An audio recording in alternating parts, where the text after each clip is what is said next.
అందరికీ నమస్కారం. ఈరోజు మనం తెలుసుకోబోతున్న సరికొత్త స్టోరీ మరదల పిల్ల. అనన్య మరియు కార్తిక్ పెళ్ళై 2 ఏళ్లు. హైదరాబాద్లో అందమైన అపార్ట్మెంట్. ఒకరినొకరు అర్థం చేసుకున్న అన్యోన్యమైన జంట. కార్తిక్ ఒక పెద్ద సాఫ్ట్వేర్ కంపెనీలో ప్రాజెక్ట్ మేనేజర్. అనన్య చెల్లెలు లావణ్య 20 ఏళ్ల చెలాకి పిల్ల. ఎంసీఏ చేస్తోంది. ఫైనల్ ఇయర్ ప్రాజెక్ట్ కోసం 6 నెలల పాటు అక్క ఇంట్లో ఉండటానికి వచ్చింది. లావణ్యకు అనన్య అంటే ప్రాణం. కాని అక్క భర్త కార్తిక్ బావ అంటే ప్రాణం కన్నా ఎక్కువ. ఒక ఆదివారం ఉదయం, అనన్య, కాఫీ తెస్తున్నానండి. అనన్య కాఫీ కప్పుతో హాల్లోకి రాకముందే లావణ్య తన గదిలోంచి పరిగెత్తుకుంటూ వచ్చింది. కార్తిక్ని వెనక నుండి వచ్చి ఒక్కసారిగా కళ్ళు మూసేస్తూ, చెప్పుకో ఎవరు? నా భార్య అనన్య. ఛ, పో బావా, అక్క ఎప్పుడూ కాఫీ తెస్తుంది. నేను నీకోసం స్పెషల్ గ్రీన్ టీ తెచ్చాను. అనన్య అప్పుడే కాఫీతో వచ్చి నవ్వుతూ, ఓహో, నా మొగుణ్ణి నాకన్నా నువ్వే ఎక్కువ చూసుకుంటున్నావే. మరి బావా నా బంగారం కదా. అక్క కాఫీ తాగి తాగి బావకు బోర్ కొట్టింది. అందుకే ఈ హెల్దీ ఆప్షన్ కదా బావా. అబ్బా, చాలా బాగుంది లక్కీ. థ్యాంక్స్. లావణ్య సంతోషంగా తల ఊపింది. అనన్య తన చెల్లెలు తన భర్త మధ్య ఉన్న ఆ స్నేహాన్ని చూసి మురిసిపోయింది. కాని వాళ్ల ఆనందాన్ని దూరం నుండి గమనిస్తున్న మరో జత కళ్ళు ఉన్నాయి. అప్పుడే పూజగది నుండి బయటకొచ్చిన కార్తిక్ తల్లి జానకమ్మ గారు కొడుకు దగ్గర ఉందామని వారం రోజుల క్రితమే పల్లెటూరి నుండొచ్చారు. గ్రీన్ టీ అంట. నా కొడుకు ఎప్పుడూ ఫిల్టర్ కాఫీ తప్ప ముట్టుకోడు. ఈ పిల్లొచ్చి వాడి అలవాట్లన్నీ మార్చేస్తుంది. బావ నా బంగారం అంట. నూరు చూడు ఎలా లేస్తుందో. నా కోడలు అనన్య అదేమంటే అది పిల్లెత్తయ్యా అని నవ్వేస్తుంది. ఈ చనువే నాకు నచ్చడం లేదు. ఇది మంచి పద్ధతి కాదు. ఒకరోజు మధ్యాహ్నం లావణ్య తన ల్యాప్టాప్ ముందు కూర్చుని తల పట్టుకుంది. ఎంసీఏ ప్రాజెక్ట్ ఏదో కోడింగ్లో ఇరుక్కుపోయింది. అక్క అక్క, ఈ కోడ్ అస్సలు రన్ అవ్వటం లేదు. నాకేడుపొస్తోంది. లక్కీ, అందులో నాకేం తెలుస్తుంది చెప్పు. సాయంత్రం మీ బావరాని చూపిద్దుగాని. అప్పటిదాకా ఆగలేను. సరిగ్గా అప్పుడే కార్తిక్ లంచ్ కోసం ఇంటికొచ్చాడు. ఏమైంది లక్కీ? ఇల్లంతా దద్దరిల్లేలా అరుస్తున్నావు? బావా చూడు, ఈ జావా కోడ్ లాజిక్ ఎర్రర్ వస్తోంది. 2 గంటల నుండి చూస్తున్నాను. 2 గంటలా? చూద్దాం. ఇదిగో. ఏంటి, అయిపోయిందా? అయిపోయింది. నువ్వు నల్ పాయింటర్ దగ్గర తప్పు చేశావు. చిన్న లాజిక్ అంతే.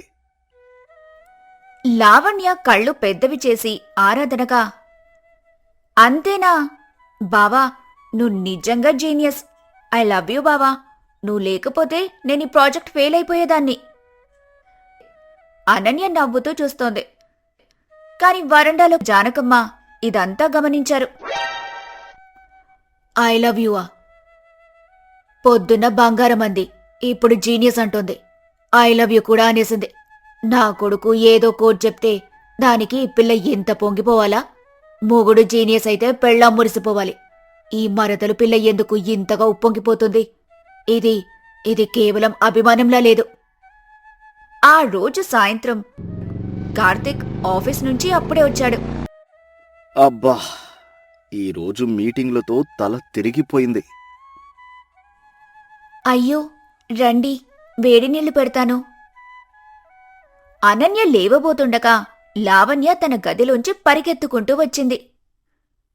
బావా చూడు ఎలా ఉంది.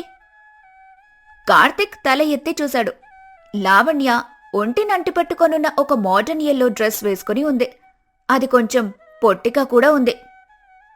కార్తిక్ ఒక్క క్షణం ఇబ్బంది పడినా నవ్వుతూ, బాగుంది లక్కీ. బాగుంది. అంతేనా? నిన్న నిన్న నువ్వే కదా బావా ఆన్లైన్లో నా కోసం సెలెక్ట్ చేసింది. ఈ యెల్లో కలర్ నీకు భలే సెట్ అవుతుంది లక్కీ అని నువ్వే అన్నావు. అవును, అన్నాను. మొన్న మనం ఆన్లైన్లో చూసినప్పుడు అక్క వద్దు బ్రైట్గా ఉంది అంది. కాని నువ్వు లేదు నువ్వు మోడర్న్గా ఉంటావన్నావు. థ్యాంక్స్ బావా, నీ సెలెక్షన్ పర్ఫెక్ట్. అవునే, చాలా బాగుంది. అచ్చం దేవతలా ఉన్నావు. జానకమ్మ లావణ్యను ఆ డ్రెస్లో పైనుండి కింద దాకా తీక్షణంగా చూశారు. ఓహో, బట్టలు కూడా బావే సెలెక్ట్ చేస్తున్నాడా? పెళ్ళాం వద్దంటున్నా మొగుడు కొనిస్తున్నాడా? ఎంతవరకొచ్చింది వ్యవహారం? ఆ డ్రెస్ చూడు, ఒంటి కతుక్కుపోయి. ఇదేం పద్ధతి? నా కోడలు అనన్య చీర కట్టుకొని పద్ధతిగా భర్త కోసం ఎదురు చూస్తుంటే ఈ మరదలు పిల్ల అర్ధనగ్నంగా నా కొడుకు ముందు తిరుగుతోందా? ఇది ఇల్లేనా లేక సినిమా సెట్టా? ఏంటత్తయ్యారు అలా చూస్తున్నారు? డ్రెస్ బాగుందా? అనన్య, నాకు తలనొప్పిగా ఉంది, కాస్త కషాయం పెట్టు. అనన్య సరే అత్తయ్య అని అంటూ వంటగదిలోకి వెళ్ళింది. జానకమ్మగారు కూడా ఆమె వెనకే వెళ్లారు. ఇక వంటగదిలో అనన్య కాషాయం పెడుతోంది. అనన్య, చెప్పండి అత్తయ్యా. నీ చెల్లెలు లావణ్య ఎప్పుడు వెళ్ళిపోతుంది? ఏమైందత్తయ్యా? ఇంకా 6 నెలలుంది తన ప్రాజెక్ట్. 6 నెలలా? ఈ 6 నెలల్లో ఈ ఇల్లు ఇల్లుగా ఉంటుందా లేక ఇంకేమైనా అవుతుందా? అంటే అంటే ఏంటి? నీకు కళ్ళు కనపడ్డం లేదా లేక కళ్ళుండి కూడా కబోదిలా నటిస్తున్నావా? అత్తయ్యా, మీరు మీరు తప్పుగా అర్థం చేసుకుంటున్నారు. వాళ్ళది తప్పుగా అర్థం చేసుకోవడానికి ఏముంది? అంతా కళ్ల ముందే జరుగుతోంది. ఉదయం బావ జీనియస్ ఐ లవ్ యూ అంటుంది. సాయంత్రం బావ సెలెక్షన్ అంటూ ఒంటి కతుక్కుపోయే బట్టలు వేసుకుని వాడి ముందు తిరుగుతుంది. నువ్వు పెళ్ళాన్వి.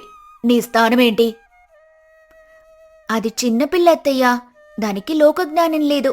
కార్తిక్ కూడా తనని చెల్లిల్లాగానే అని అంటుండటంతో జానకమ్మ కోపంగా అనన్య మాట నడ్డుకొని, చెల్లెలు, భార్య చెల్లెలు, ఎప్పటికీ మరదలు పిల్లే.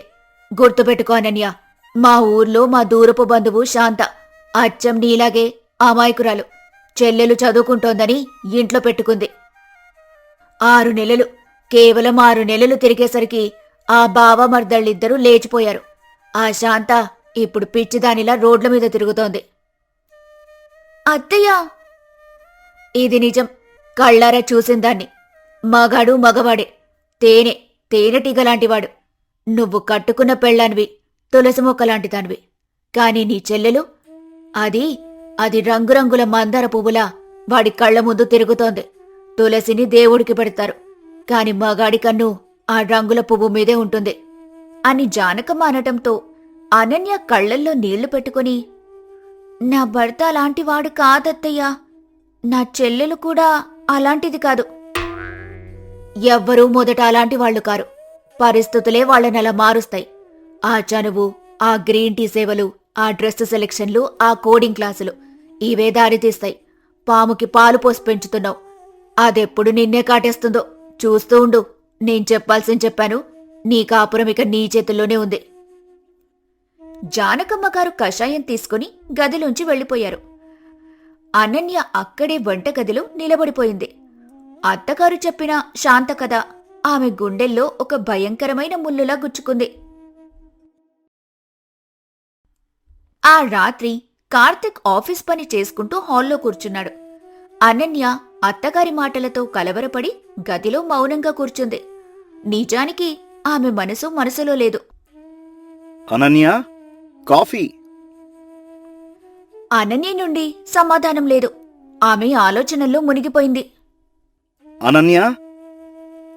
దాంతో లావణ్య గదిలోంచి వచ్చి, అక్క బహుశా బాత్రూంలో ఉంది బావా, నేను తెస్తాను. లావణ్య వేడివేడి కాఫీ కప్పు తెచ్చి కార్తిక్ టేబుల్ మీద పెడుతుండగా పొరపాటున ఆ కాఫీ కార్తిక్ చేతి మీద ఒలికింది. అయ్యో బావా, సారీ కాలిందా? ఆమె కంగారులో తన చున్నీ తీసి కార్తీక్ చెయ్యి గట్టిగా పట్టుకొని ఆ కాఫీని తొడవటం మొదలుపెట్టింది. ఆమె ముఖం భయంతో పాలిపోయింది. చాలా కాలిందా బావా? అయ్యో, నా వల్లే. మంటగా ఉందా? పర్లేదు లక్కీ, పర్లేదు. బర్నాలు రాయి. సరిగ్గా అప్పుడే అనన్య గదిలోంచి బయటకొచ్చింది. అత్తగారు జానకమ్మ కూడా ఆ అరుపులకు బయటకొచ్చారు. కార్తీక్ చెయ్యి లావణ్య చేతిలో ఉంది. లావణ్య తన చున్నీతో ఎంతో ప్రేమగా కార్తీక్ చేతిని తుడుస్తోంది. ఇద్దరూ చాలా దగ్గరగా ఉన్నారు. అనన్య అక్కడే ఆగిపోయింది. ఆమె ఫస్ట్ ఎయిడ్ బాక్స్ కోసం వెళ్లబోయి ఆగిపోయింది. అత్తయ్య చెప్పిన శాంత కదా ఆ చనువు, ఆ చేతిని పట్టుకున్న తీరు.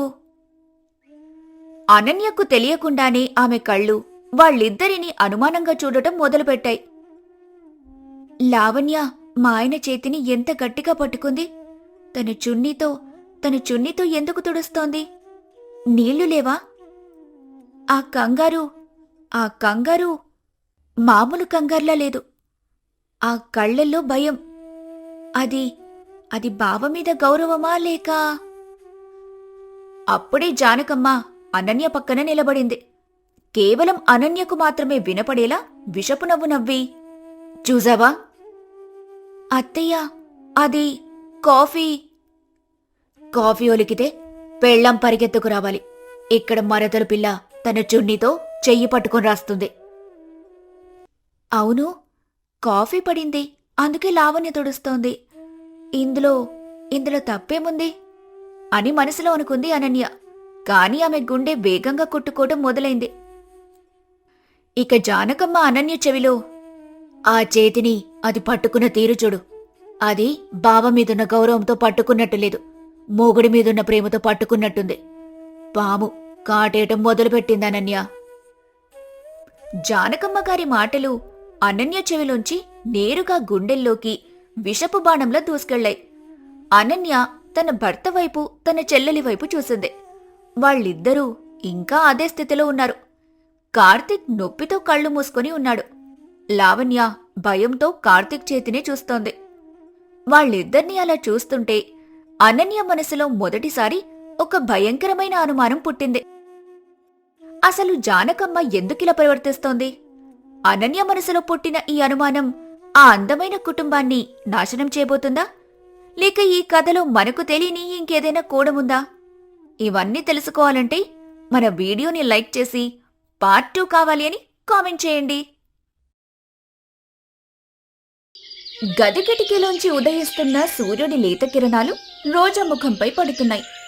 అలారం మోగకముందే ఆమెకు మెలకువ వచ్చింది. అది అలవాటు కాదు, ఒక రకమైన భయం. అత్తగారు తనకంటే ముందే లేస్తే ఆ రోజు నరకం కనిపిస్తుందన్న భయం. పక్కన నిశ్చింతగా నిద్రపోతున్న సూర్యని చూసి ఆమె పెదవులపై ఒక చిన్న చిరునవ్వు మెరిసింది. నెమ్మదిగా బాత్రూంలోకి వెళ్లి స్నానం ముగించి నుదుట చిన్న కుంకుమ బొట్టు పెట్టుకుంది. వంటింట్లోకి అడుగుపెట్టేసరికి అప్పటికే అక్కడ అంజన నిలబడి ఉంది. ఆమె ముఖంలో చిరునవ్వు లేదు, కళ్లల్లో ఆప్యాయత లేదు. ఏదో తప్పు వెతకడానికి సిద్ధంగా ఉన్న ఒక సైనికురాలిలా ఉంది ఆమె నిల్చున్న భంగిమ. ఓహో, మహారాణి గారు నిద్రలేచారా? రాత్రేమైనా కలల ప్రపంచంలో విహరించారా? సమయం చూసుకున్నారా ఎప్పుడైనా? 7 కావస్తుంది. ఈ ఇంటి కోడలు 8 గంటలకు లేచినా అడిగేవారు లేరనుకున్నావా? లేదత్తయ్యా, 5:30కే మెలకువ వచ్చింది. స్నానం చేసి వద్దామని రాత్రి నవ్యకు ఆఫీస్ ప్రెజెంటేషన్లో కొంచెం సహాయం చేసేసరికి ఆలస్యంగా పడుకున్నాను. రోజా గుండెలో చిన్న ముళ్ళు గుచ్చుకున్నట్టయింది. ప్రతి మాటకు తన పుట్టింటిని లాగటం అంజనకు అలవాటు. సమాధానం చెబితే పొగరంటారు, చెప్పకపోతే తప్పొప్పుకున్నట్టే.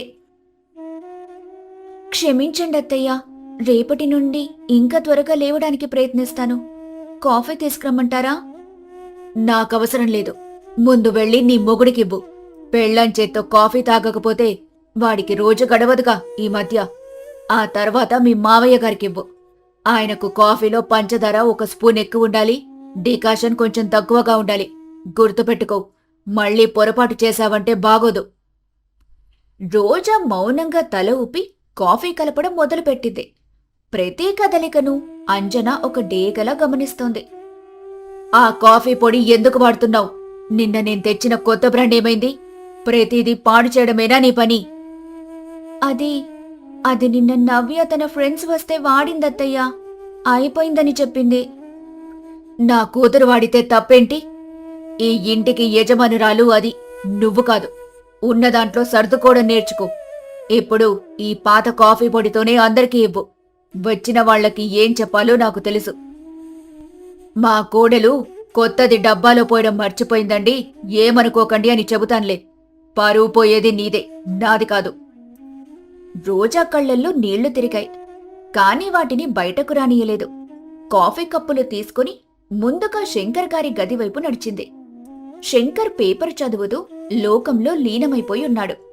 రోజా నెమ్మదిగా దగ్గరికొచ్చి శంకర్ తల ఎత్తి చూసి నవ్వుతూ, రామా రోజా, ఉదయాన్నే నీ ముఖం చూస్తే చాలు, రోజంతా ప్రశాంతంగా ఉంటుంది. ఆ ఒక్క మాట రోజా మనసుపై చల్లని నీటి చుక్కలా పడింది. కాఫీ మావయ్య గారు. అద్భుతంగా ఉంది. నీ చేతిలో ఏదో మాయుంది. నిజంగా బాగుందా మావయ్య గారు? అత్తయ్య. అంజనా ఏమైనా అన్నదా? నాకు తెలుసులే, దాని నోరు దురుసు, కాని మనసు వెన్న. నిన్ను చూసి మొదట్లో కొంచెం కంగారు పడుతోందంతే. నవ్య తర్వాత ఈ ఇంట్లోకి వచ్చిన ఆడపిల్లవి నువ్వే కదా. సర్దుకోవడానికి తనకి కొంచెం సమయం పడుతుంది. నువ్వేమీ మనసు పాడు చేసుకోకు. నేను ప్రయత్నిస్తున్నాను మావయ్య గారు. నాకు తెలుసమ్మా, నీ ఓపికే నిన్ను గెలిపిస్తుంది. సరే, సూర్యగాడు లేచాడా? వాడికి కాఫీ ఇచ్చావా? ఇప్పుడే ఇస్తాను మావయ్య గారు. రోజా అక్కడ్నుంచి వెళ్తుంటే శంకర్ ఆమెను చూస్తూ నిట్టూర్చాడు. పాపం మంచి పిల్ల, అంజన ఎప్పుడు అర్థం చేసుకుంటుందో ఏంటో అని మనసులో అనుకున్నాడు. అందరూ టిఫిన్ చేయడానికి కూర్చున్నారు. రోజా వేడివేడి ఇడ్లీలు చట్నీ వడ్డించింది. నవ్య అప్పటికే ఆఫీస్కి సిద్ధమై హడావిడిగా వచ్చి కూర్చుంది. నవ్య ప్లేట్ చూసి ముఖం చిట్లిస్తూ, అగైన్ ఇడ్లీ? మమ్మీ, నాకు ఆఫీస్కి టైం అవుతుంది. ఈ పిండి వంటలు తినడానికి నేనేం ఖాళీగా లేను. క్విక్గా ఒక శాండ్విచ్ చేసివ్వు రోజా, బ్రౌన్ బ్రెడ్తో. అయ్యో, ముందే చెప్పాల్సింది నవ్య. ఇప్పుడే చేసేస్తానుండు. ఎవరు ఏం చేయాల్సిన అవసరం లేదు. పెట్టింది తినాలి, లేదంటే ఆఫీస్ క్యాంటీన్లో తిను. దాని గారాబం ఎక్కువైపోతుంది. రోజా, నువ్వు కూడా దానికి వంత పాడకు. దానికేం కావాలో చూసుకోవడానికి నేనున్నాను. నువ్వు నీ పని చూసుకో. అమ్మా, దానికి ఆఫీసులో రోజంతా పని ఉంటుంది. ఏదో తినాలనిపించి అడిగింది. దానికి రోజా ఎందుకు చేసివ్వకూడదు? నువ్వు మధ్యలో మాట్లాడకు. పెళ్ళాం రాగానే తల్లి మాటకి విలువ లేకుండా పోయిందా? ఆ ఇడ్లీలు చూడు ఎలా ఉన్నాయో. పిండి సరిగ్గా పులియలేదు. చట్నీ అయితే మరీ ఘోరం. పచ్చిమిరపకాయలు కారంగా ఉన్నాయని కూడా తెలీదా? వంట చేసేటప్పుడు రుచి చూడవా? చూసానత్తయ్యా, బానే ఉన్నట్టనిపించింది. నీకు అన్నీ బానే అనిపిస్తాయిలే. తినేవాళ్లకే కదా తెలియాలి దాని గురించి. మీరైనా చెప్పండి ఎలా ఉందో. బానే ఉంది అంజనా. ఉప్పు, కారం అన్నీ సరిగ్గా ఉన్నాయి. పిల్ల ఆకలితో చేసింది. ఎందుకు ప్రతిదానికి తప్పులు పడతావు? అంజన ముఖం కోపంతో ఎర్రబడింది. తన భర్త తనని కాదని కోడలిని వెనకేసుకురావటం ఆమె సహించలేకపోయింది. ఓహో, ఇప్పుడు నేను తప్పులు పట్టేదాన్నయ్యానా? అవునులే, కొత్త కోడలు రాగానే పాత పెళ్ళం రుచించదు. ఈ ఇంటి మంచి చెడులు చూస్తున్న దాన్ని నేను. నాకే తెలుస్తుంది చెప్పండి. మీరందరూ ఒకటే. నా మాటకు ఈ ఇంట్లో విలువే లేదు అంటూ అంజన కోపంగా లేచి తన గదిలోకి వెళ్లిపోయింది. డైనింగ్ హాల్లో నిశ్శబ్దం అలుముకుంది. నవ్య కూడా, ఛీ, నా మూడంతా పాడు చేశారు అంటూ లేచి వెళ్లిపోయింది. చూసావా రోజా, ప్రతిరోజూ ఇదే కదా. అమ్మని ఎలా మార్చాలో నాకు అర్థం కావడం లేదు. నా వల్లే కదండి ఇదంతా. నేను సరిగ్గా వంట చేసుంటే. నీ తప్పేమీ లేదమ్మా. దాని పంతం దానిది. నువ్వు బాధపడకు. వచ్చి భోజనం చెయ్యి. కాని రోజాకి ఆకలి చచ్చిపోయింది. ఆమె కూడా మౌనంగా లేచి వంటింట్లోకి వెళ్ళిపోయింది. నవ్య ఆఫీస్ నుండి కోపంగా ఏడుపు ముఖంతో ఇంటికొచ్చింది. ఏమైందమ్మా నవ్య, ఎందుకలా ఉన్నావ్? ఆఫీస్లో ఏమైనా గొడవ జరిగిందా? గొడవ కాదు మమ్మీ, నా జీవితమే నాశనమైపోయింది. నా ప్రమోషన్ పోయింది. అందరి ముందు నా బాస్ నా పరువు తీసేశాడు. అంతా ఈ రోజా వల్లే. ఆ మాట వినగానే హాల్లో ఉన్న అందరూ షాక్ అయ్యారు. వంటింట్లోంచి వస్తున్న రోజా అక్కడే నిలబడిపోయింది. నవ్య, ఏం మాట్లాడుతున్నావు? రోజా ఏం చేసింది? నిన్న రాత్రి నేనొక ముఖ్యమైన క్లయింట్ కోసం ప్రెజెంటేషన్ తయారు చేస్తుంటే హెల్ప్ చేస్తానని వచ్చింది. డేటా అంతా క్రాస్ చెక్ చేస్తానని చెప్పి కావాలని నంబర్స్ అన్ని తప్పుగా మార్చేసింది. నేనది చూసుకోకుండా అలాగే ప్రెజెంటేషన్ ఇచ్చేశాను. క్లయింట్ ముందు నా కంపెనీ పరువు పోయింది. నా బాస్ నన్ను ప్రాజెక్ట్ నుండి తీసేశారు. నా కెరీర్ నాశనం చేసింది ఇది. నవ్య, ఎందుకలా అబద్ధం చెబుతున్నావు? మనమిద్దరం కలిసే కదా అన్ని సరిచూసుకున్నాం. నంబర్స్ అన్ని కరెక్ట్గానే ఉన్నాయి కదా. చూసావా మమ్మీ ఎలా మాట్లాడుతుందో? నా ఉద్యోగం పోయే పరిస్థితి వస్తే నేను అబద్ధం చెప్తున్నానంట. దీనికి నా ఎదుగుదలంటే అసూయ. నేను ఉద్యోగం చేస్తూ నా కాళ్ల మీద నేను నిలబడటం దీనికిష్టం లేదు. అందుకే నా కెరీర్ పాడు చేయాలని చూసింది. చి, నీచురాల! ఎంత ధైర్యం నీకు? నా కూతురి జీవితంతో ఆడుకుంటావా? దానికి ఉద్యోగం వచ్చిందని, అది సంపాదిస్తోందని నీ కడుపు మంటగా ఉందా?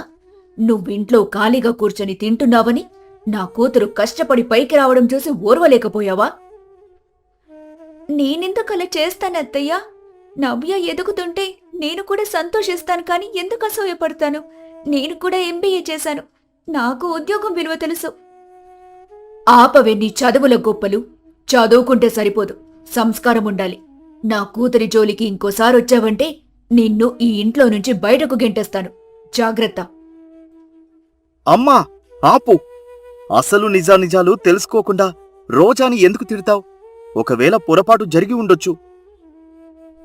నువ్వు నోరుమొయ్. ఎప్పుడు చూసినా పెళ్లం కొంగు పట్టుకుని తిరగడమే. నీ చెల్లెలు కన్నీళ్లు నీకు కనిపించడం లేదా? దాని జీవితం నాశనమవుతుంటే నువ్వు నీ పెళ్లాన్ని వెనకేసుకుని వస్తావా? ఆ మాటలు రోజా గుండెను కూశాయి. భర్త తన వైపు ఉన్నా ఏమీ చేయలేని నిస్సహాయ స్థితిలో ఉండటం, మామగారు మౌనంగా తలదించుకుని ఉండటం, తనను ఎవరూ అర్థం చేసుకోవడం లేదన్న బాధ ఆమెను కుంగదీసింది. ఆమె కన్నీళ్లతో తన గదిలోకి పరిగెత్తింది. ఆ రోజు రాత్రి ఇంట్లో అందరూ నిద్రపోయారు. కాని రోజాకు నిద్రపట్టలేదు. సాయంత్రం జరిగిన అవమానం ఆమెను దహించివేస్తుంది. సూర్య గాఢనిద్రలో ఉన్నాడు. ఆమె నెమ్మదిగా లేచి బాల్కనీలోకి వచ్చింది.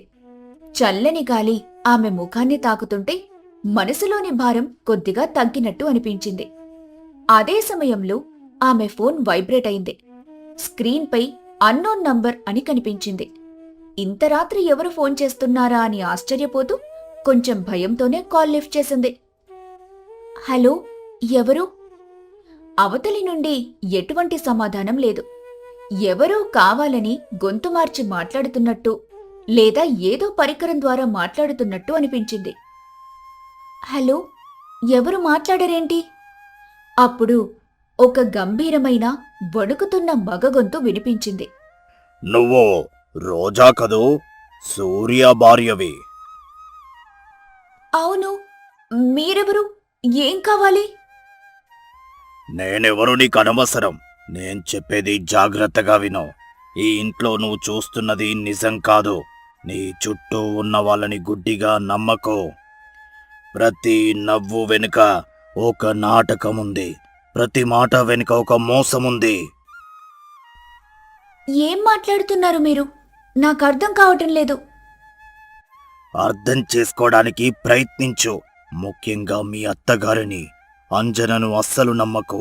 ఆమె నీకు చూపిస్తున్న ద్వేషం వెనుక ఒక పెద్ద భయం దాగి ఉంది. ఒక పాత రహస్యం దాగి ఉంది. రహస్యమా? ఏం రహస్యం? దయచేసి చెప్పండి. ఆ ఇంట్లో నీకు తెలియని చాలా నిజాలు సమాధి చేయబడ్డాయి. జాగ్రత్తగా ఉండు. నీ ప్రతి అడుగు గమనించబడుతోంది. నిన్ను ఒక ప్రమాదం వెంటాడుతోంది. నిజం తెలుసుకునే ప్రయత్నం చెయ్యి, కానీ ఎవరినీ నమ్మకు, నీ భర్తను కూడా. ఆ చివరి మాట రోజా గుండెల్లో బాంబులా పేలింది. సూర్యను కూడా నమ్మొద్దా అని ఆమె అడగబోయేలోపే అవతలి వ్యక్తి ఫోన్ కట్ చేశాడు. ఆమె శరీరం భయంతో చల్లగా అయిపోయింది. గుండె వేగంగా కొట్టుకుంటోంది. ఎవరు ఆ వ్యక్తి? ఏం రహస్యాలు? అత్తయ్య గురించి ఎందుకలా చెప్పారు? అన్నింటికన్నా ముఖ్యంగా సూర్యను ఎందుకు నమ్మొద్దన్నారు? ఆమె ఆలోచనలు గందరగోళంగా మారాయి.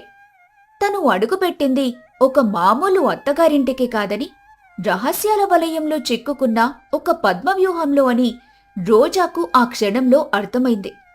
తన పోరాటం కేవలం గడుసత్తా, అహంకారి ఆడపడుచుతో కాదని, కంటికి కనిపించని మరెన్నో శక్తులతో అని ఆమెకు బోధపడింది. ఆ నిశ్శబ్దమైన రాత్రి, ఆ అజ్ఞాత ఫోన్ కాల్ రోజా జీవితంలో ఒక కొత్త, భయంకరమైన అధ్యయనానికి నాంది పలికింది. తరువాత ఏం జరుగుతుందో తెలుసుకోవడానికి వీడియోని లైక్ చేయండి. నెక్స్ట్ పార్ట్ కోసం కామెంట్ చేయండి.